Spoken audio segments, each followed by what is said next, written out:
अस्सलाम वालेकुम dear listeners, कैसे हैं आप सब लोग। उम्मीद करती हूँ खैरियत से होंगे। आज मैं आपके लिए एक नावल लेकर आई हूँ जिसका नाम है वफ़ा।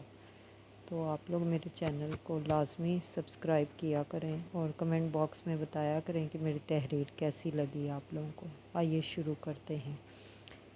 वफ़ा। बारिश की बूंदें पुराने हवेली नुमा घर की खिड़कियों से टकरा रही थी। शाम की उदास रोशनी पूरे सहन पर फैली हुई थी। सहन के बीचों बीच खड़ा पुराना नीम का दरख्त यूँ लगता था जैसे बरसों से किसी का इंतज़ार कर रहा हो। वफ़ा। दादी अम्मा की आवाज़ पर वो चौंक उठी। जी दादी अम्मा, बेटा ज़रा ये चाय ज़ैनब बेगम के घर दे आओ। वफ़ा ने खामोशी से ट्रे उठाई। इसकी आदत थी कि वो कभी किसी बात से इनकार नहीं करती थी। शायद इसीलिए इसका नाम वफ़ा रखा गया था। गांव की तंग गलियों से गुज़रते हुए इसकी नज़र सामने खड़ी एक स्याह गाड़ी पर पड़ी। गाड़ी के पास एक लंबा कद, सफ़ेद कमीज़ और स्याह वास्कट पहने नौजवान खड़ा था। इसने एक लम्हे के लिए वफ़ा को देखा और फिर नज़रें हटा लीं। वफ़ा ने भी बिना कुछ कहे कदम तेज़ कर लिए, मगर ना जाने क्यों इस एक लम्हे ने इसके दिल में एक अनजानी सी बेचैनी पैदा कर दी। इधर ज़ैनब बेगम के घर में खुशियों की तैयारियां जारी थीं। अरमान कल शहर से वापस आ रहा है। ज़ैनब बेगम खुशी से बोली, अब इसकी शादी भी कर देनी चाहिए। जी अम्मी, लेकिन अरमान की पसंद भी तो पूछें। वो हमारी पसंद ही अपनी पसंद मानता है। इसी वक्त दरवाज़ा खुला और वफ़ा चाय रख कर वापस जाने लगी। ज़ैनब बेगम ने इसे गौर से देखा। ये लड़की कितनी बावकार है। इनके दिल में एक ख़याल उभरा, मगर इन्होंने किसी से कुछ ना कहा। चैनल को लिसनर्स सब्सक्राइब ज़रूर किया करें ताकि हर आने वाली वीडियो में मैं आपके लिए कुछ अच्छा और नया लेके आ सकूं। रात गए वफ़ा अपनी छत पर खड़ी आसमान को देख रही थी।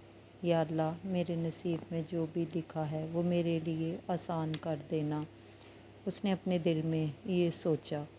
इसी लम्हे सामने वाली हवेली की बालकनी में वही अजनबी नमूदार हुआ, यानी ये उसका अपना ख्याल इसने एक नज़र वफ़ा को देखा। वफ़ा ने नज़रें झुका लीं। दोनों एक दूसरे के लिए मुकम्मल अजनबी थे, मगर तकदीर शायद इनकी पहली मुलाकात पहले ही लिख चुकी थी।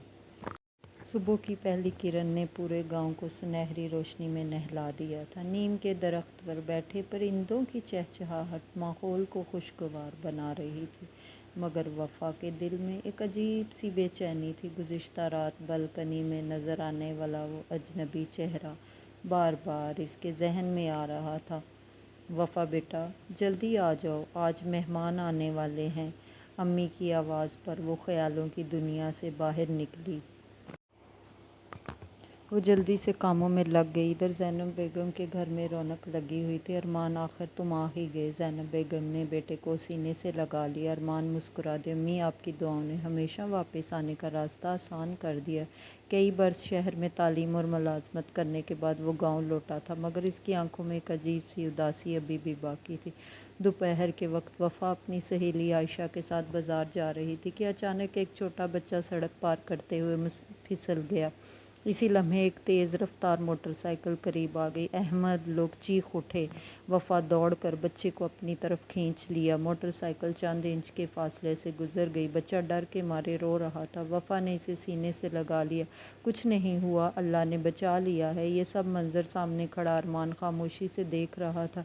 इसी के दिल में बेख्तियार एहतराम पैदा हुआ। आज के ज़माने में भी कोई दूसरों के लिए अपनी जान ख़तरे में डालता है, इसने दिल ही दिल में सोचा। शाम को ज़ैनब बेगम ने मुस्कुराते हुए कहा, अरमान, आज जिस लड़की ने बच्चे की जान बचाई वो सलीम साहब की बेटी वफ़ा है।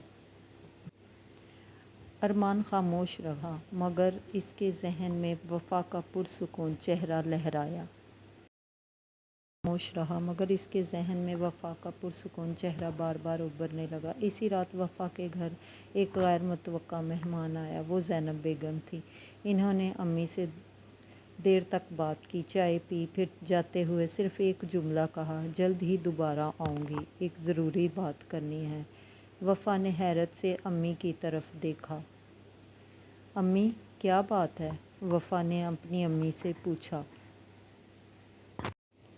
अम्मी ने मुस्कुराकर कहा, तुम्हें पता चल जाएगा। फिर और कोई बात न हुई दोनों के दरमियान। اور یہ کہا کہ ابھی وقت آنے دو، سب معلوم ہو جائے گا تمہیں جلد ہی انشاءاللہ۔ مگر دروازے کے باہر کھڑی ایک اور شخصیت تھی جو یہ سب باتیں بہت غور سے سن رہی تھی، اور وہ تھی حنا۔ حنا برسوں سے ارمان کو پسند کرتی تھی، اور جب اس نے زینب بیگم کو وفا کے گھر آتے دیکھا تو اس کے دل میں حسد کی آگ بھڑک اٹھی۔ اس نے آہستہ سے خود سے کہا، اگر ارمان میرا نہیں تو کسی اور کا نہیں ہو سکتا، وفا اس کو میں تمہارا بھی نہیں ہونے دوں گی۔ اس نے اپنے دل میں یہ سوچا۔ رات کا آخری پہر، وفا کی آنکھ اچانک کھل گئی۔ عجیب سی بے چینی دل میں اتر آئی تھی۔ وہ کھڑکی کے پاس جا کھڑی ہوئی۔ باہر ہلکی ہلکی بارش ہو رہی تھی اور ٹھنڈی ہوا اس کے چہرے کو چھو رہی تھی، مگر اس کے دل کی گھٹن کم نہ ہوئی۔ صبح ناشتے کی میز پر غیر معمولی خاموشی تھی۔ وفا، آج شام ہمیں ایک جگہ جانا ہے۔